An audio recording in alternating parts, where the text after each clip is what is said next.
The jungle of Guadalcanal doesn't breathe, it chokes. The air is so thick with humidity and rotting vegetation that it feels like a wet wool blanket wrapped around your face. It is October 1942, and the silence here is a lie. In the darkness of the Matanikau River, silence doesn't mean safety. It means they are hunting you. Private First Class Elias Tex Thorne, a 19-year-old farm boy from the Dust Bowls of Oklahoma, presses his cheek against the walnut stock of his rifle. His heart is hammering against his ribs like a trapped bird, loud enough, he fears, to give away his position. He is alone in a foxhole that smells of mud and fear. His squad has been scattered by a mortar barrage. 10 yards away, the brush rustles. It's not the wind. There is no wind in this green hell. Tex tightens his grip. He has 8 rounds. That's the promise of the M1 Garand. 8 rounds of semi-automatic deliverance. He squeezes the trigger. Bang. The recoil punches his shoulder. Bang, bang. He sees shadows moving, shapes that look like nightmares manifesting in the foliage. He fires faster. Bang, bang, bang, bang, bang. And then, the sound that every American GI has learned to love and dread in equal measure. A sharp, metallic, high-pitched ejection sound that cuts through the roar of battle like a knife. Ping! The empty en-bloc clip flies out of the receiver, catching the moonlight as it spins through the air. For a split second, that mechanical chime rings out. To Tex, it sounds like a dinner bell. It sounds like a scream. It sounds like an invitation. Because in the silence that follows that ping, the rustling in the bushes stops, and the charge begins. The enemy knows he is empty. The enemy knows he is vulnerable. The greatest battle implement ever devised has just betrayed him. But how did a weapon designed to save lives become the very thing that could signal a soldier's death? The story of the M1 Garand is not just a story of steel and wood. It is the story of the American soldier's desperate adaptation to a new kind of war. Before the blood dried in the Pacific, before the freezing winters of the Ardennes, there was the status quo. For a young man like Elias Thorne, the world before the war was simple. He grew up hunting jackrabbits with a bolt-action .22 rifle. You fired, you worked the bolt, you aimed, you fired again. It was a rhythm, it was slow, it was deliberate. When he arrived at boot camp, the Army handed him something that felt like a spaceship compared to his daddy's old gun, the M1 Garand. It was heavy, sturdy, and smelled of cosmoline. The drill sergeants called it the right arm of the free world. It was the first standard-issue semi-automatic rifle used by a major military power. While the Germans were still cycling bolts on their Kar 98Ks, and the Japanese were working the actions on their Arisakas, the American GI could send 8 rounds of .30-06 ammunition downrange as fast as he could pull the trigger. For Tex, the rifle was a marvel. It represented American ingenuity. It was the promise that technology would keep him safe. He learned to strip it blindfolded. He learned to love the weight of it. But there was a rite of passage that came with this marvel, a painful initiation that every soldier feared, the Garand thumb. During training, Tex had seen a fellow recruit scream in agony. The boy had hesitated while pushing the clip down into the internal magazine. He hadn't held the charging handle back firmly enough. The bolt, driven by a powerful spring, slammed forward with the force of a bear trap, catching the recruit's thumb against the receiver. The crunch was sickening. The nail turned black instantly. It was a tatuagem, a mark of inexperience. It taught Tex a vital lesson. This machine demands respect. If you mistreat it, it will hurt you. But if the rifle could hurt you in training, what happens when its unique quirks are exposed to an enemy who listens, learns, and waits in the dark? The reality of war, however, cares very little for the manuals written in Washington. In the dense, claustrophobic jungles of the Solomon Islands, the theoretical advantages of the Garand began to clash with the visceral reality of survival. The problem wasn't the lethality of the bullet, it was the signature of the gun. The M1 Garand is fed by an en-bloc clip, a piece of stamped metal holding 8 cartridges. Unlike modern magazines that you pull out when empty, the Garand swallows the clip whole. When the last round is fired, the internal mechanism ejects the empty clip upwards automatically. Ping. In a massive firefight, with artillery pounding the earth and machine guns rattling, nobody hears the ping. It's lost in the symphony of destruction. But the Pacific War was different. It was intimate. It was a war of patrols, of night ambushes, of enemies lying just feet away from each other in the elephant grass. In these moments, the soundscape was microscopic. A snapped twig could mean death. A cough could draw a grenade. Tex quickly realized that the Japanese soldiers were not the mindless caricatures from the propaganda posters. They were seasoned, intelligent, and terrifyingly observant veterans. They learned the rhythm of the American weapon. Bang, bang, bang, 7, 8, ping. That metallic ring was the auditory signal that the American was dry. He had to reach for a new clip on his belt, jam it in, and let the bolt fly. That took 3, maybe 4 seconds. In close quarters combat, 4 seconds is a lifetime. It is enough time to break cover, enough time to charge with a bayonet, enough time to kill, the doctrine said. Maintain fire superiority. The reality whispered, your gun is telling them when to kill you.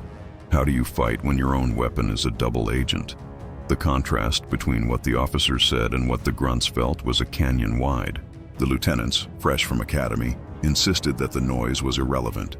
The enemy can't hear a ping over gunfire, they shouted during briefings. Just reload and keep shooting. But they weren't the ones in the foxholes at 2 a.m.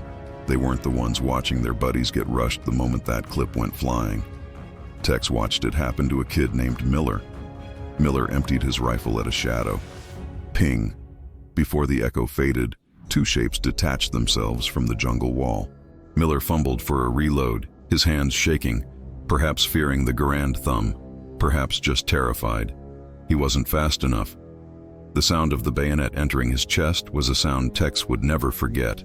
It was a heavy, wet thud.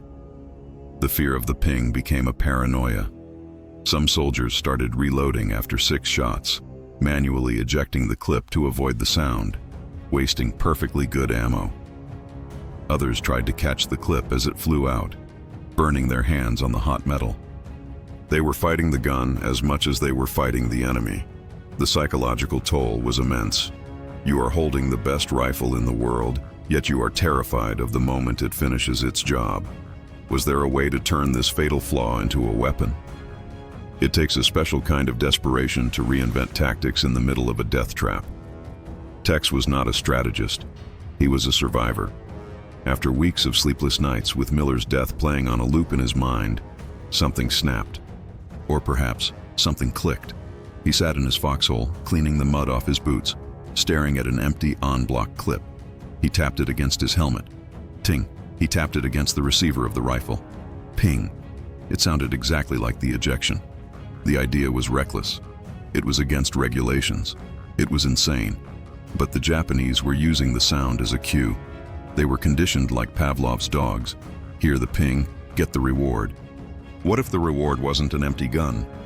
What if the reward was a full chamber and a ready soldier?